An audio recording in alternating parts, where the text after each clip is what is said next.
Broadnax. I am going to be a senior at Whittier College. I'm currently creating my own major. It's called Critical Studies in Media Marketing. I'll get into it in my presentation. I am also an athlete, student athlete. I run the 400 hurdles, as I will talk about. And I'm really excited to be here, and let's get it going. Okay, so everyone, place your right hand over your heart. You feel that? That beat? That's purpose. You're here for a purpose. I have a purpose, and my purpose is to get over these 10 barriers on this screen, right? So, track and field. Fell in love with it, it's great. And it's 99% mental, 1% physical. It's deemed the hardest event in track and field, and people complain about how strenuous it is, but that's just like life. Life is strenuous as well, and you get over the barriers and keep going. And at the end, when you cross the threshold and the finish line, all of that pain you endured getting around for a lap, actually it's worth it. So here's the race, the breakdown. You start off first 50, you're out of the blocks, you're like 100%, right? Come around the 200, and that's when you relax, but you don't slow down. You keep the momentum, because you have to maintain to get around the track, the last 150, and kick it into overdrive. So it's strategic, just like life, right? Freshman year, boom, I was out of the blocks, all this energy coming in. I'm gonna be involved in this and that, off-campus jobs. I'm gonna join the sports network and be in every club and organization there is on campus. I'm like, I am a black woman in this institution, so I have to go full throttle and be the best at everything I do. First hurdle comes up really fast, because you're going really fast. I went from 23.1% in high school of a black population to 5%. So being the only black woman in class, it was a culture shock. So I said, well, if I'm the only one, I'm gonna conform, because I'm a minority and I don't really know my identity yet coming in this school. So dressing like them, wearing my hair straight, doing other things that wasn't me at the time. Hurdle 2 came up quick as well. So I joined the sports network, created social media channels for our athletic department, and I said, I'm a black woman, and as that minority, to get these opportunities that they have, I have to be twice as good to get half the opportunities. So I have to go full throttle as well, keep the energy up, right?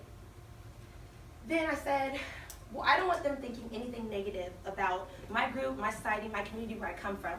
And I didn't want to be a victim of a stereotype threat. So I said, I'm going to go in and prove myself, and I'm not going to let anyone tell me anything different. So I'm going in, hurdle 3 comes up. Okay, this is where you enter the 200, where you're not supposed to slow down, but keep the momentum up. But I made the mistake early on that I did slow up, and I wasn't running my race and staying in my lane. I was focused on the people around me. So the hurdle came up fast. I created my own major, critical studies, and I said, I'm gonna be different and overcompensate, because I'm trying to be a leader and I'm trying to stand out and not fit the stigma as a student athlete. Then I realized, why not just go full throttle the whole race? Because leaders erase lines of their comfort zone, and that's how you become great, and great things never came from comfort zones anyways. So why not? Okay, hurdle 4 comes up. Another thing I had to get over is I'm the only African American that runs the 400 hurdles in my conference, and I'm the only one to make it to conference finals every year. So I'm looking at everyone, and I'm like, I'm not built the same, we don't look the same, and I started blaming the way that I biologically was made up on the fact that I couldn't get over the hurdles fast enough and beat these other girls. But I said, I'm different, I'm unique, so I'm gonna use that, and I became president of the Black Student Union. And I created this inclusiveness and this voice on campus for people of color. And I said, if I'm gonna be different like that, then why not spread it to everyone else? Because I'm pretty sure there's a lot of people on campus that feel the same way as I do. Getting over that hurdle and making the transition, because in order to make a transition, you have to be uncomfortable. And I was the first African American female to grace the cover of our college magazine, and I saw myself, and I said, there's probably other girls in my same position that need this motivation, or someone to say, I'm okay, I can do this as well. And they're trying to get over their hurdles, so I said, I'm gonna run my race. This is my event. I joined the Student Athlete Leadership Academy that was branching the regular students with the athletes and having a inclusive community. So I took that, what I had learned getting over these hurdles, to this institution, became a social media coordinator, I followed my passion, so I was have my purpose, and now have my passion. Then I was also a student ambassador for our admissions office. At first I came in, once again, acting like I didn't have my identity yet, but then transitioning after I did find who I was as a person, let my hair down, became who I was, told everyone, come to this school, it's great. It teaches you how to find yourself. So that was great. And hurdle 7, I'd go out, because when you're a leader, you can preach and say do all this stuff and be great, but what are you doing as a leader? Because actions speak louder than your words. So I volunteer with the Special Olympics every year with our team, and they go through barriers just like I do every single day, and they inspired me to be great. And the thing is about Special Olympics athletes, they celebrate every little win, every little thing they do.